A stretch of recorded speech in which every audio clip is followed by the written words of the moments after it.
Olá a todos, meu nome é José Domingos, eu estou gravando esse vídeo a pedido da Suzana.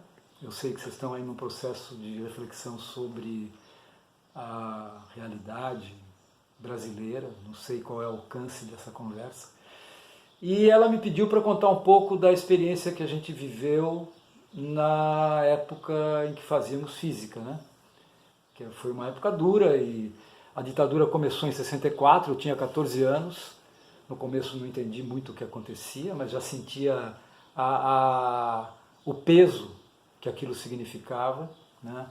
Uma imagem importante que eu tenho daquela época foi que no dia seguinte ao golpe de 64 eu fui para a escola, eu estava ainda no ensino médio, acho que estava terminando o ginasial na época, tinha 14 anos, e peguei o ônibus e tinha um soldado dentro do ônibus com um mosquetão.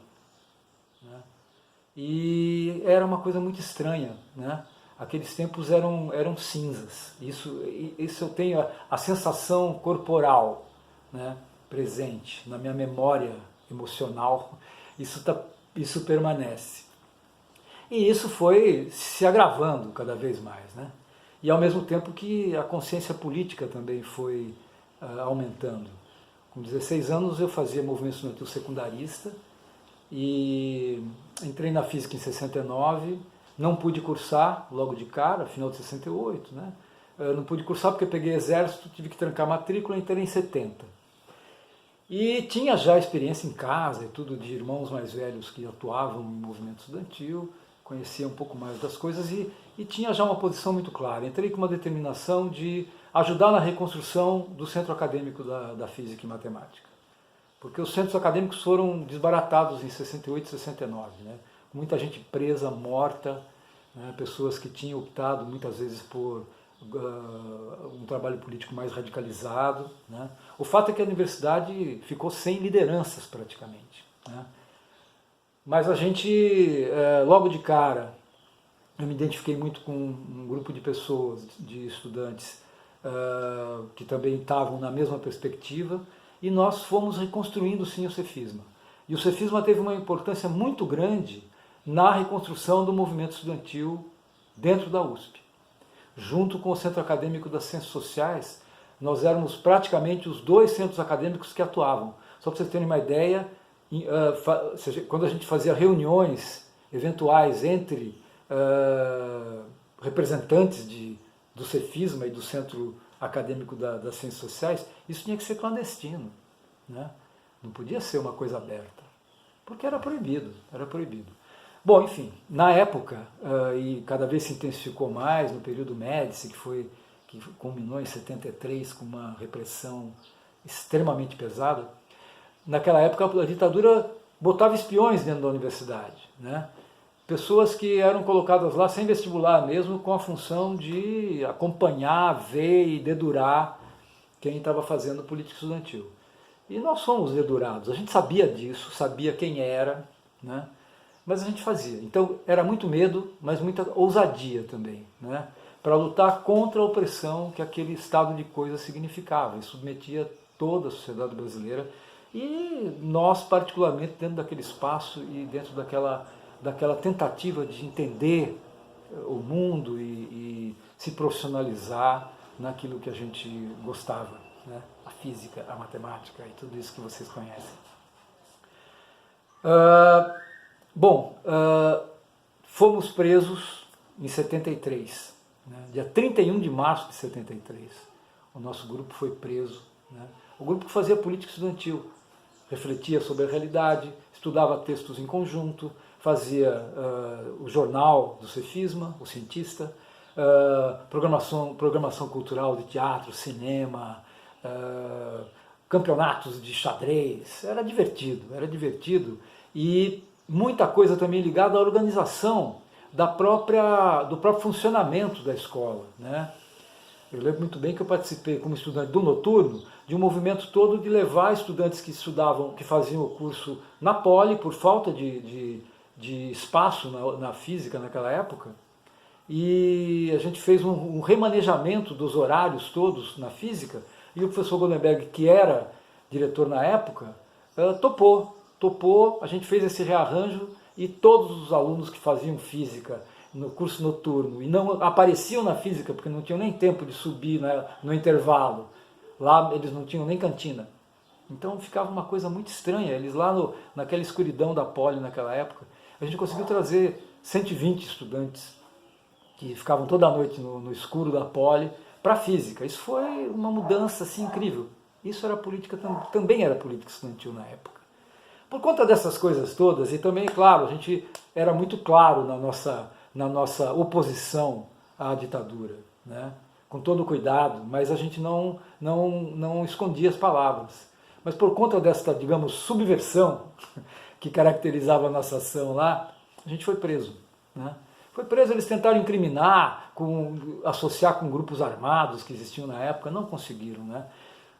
Nosso grupo foi preso, foi julgado e absolvido no dia 11 de setembro de 1973.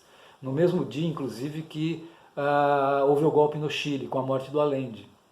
Então, vocês podem observar que cada um tem o 11 de setembro preferencial para lamentar, né? O meu 11 de setembro foi de 73. Eu fui absolvido ao mesmo tempo, mas, por outro lado, eu não sabia se eu comemorava ou se eu lamentava o que era referência para toda a juventude e o pensamento democrático mundial, né?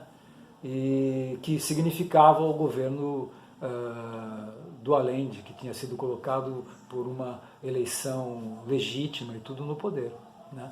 Enfim, mas o fato é que a gente passou por esse período todo de ditadura, que foi culminar em 85 com digamos, o final oficial dela, né?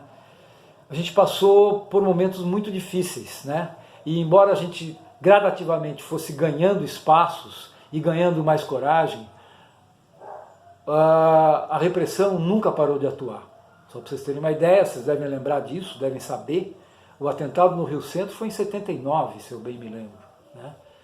Bom, é claro que o movimento estudantil teve o seu papel, mas o mais importante foi o movimento sindical, do novo sindicalismo chamado, que foi gestado no ABC, né? Teve o Lula como um cara importantíssimo, como presidente do Sindicato dos Metalúrgicos de São Bernardo, e isso foi redundando num movimento super bem sucedido de redemocratização do país.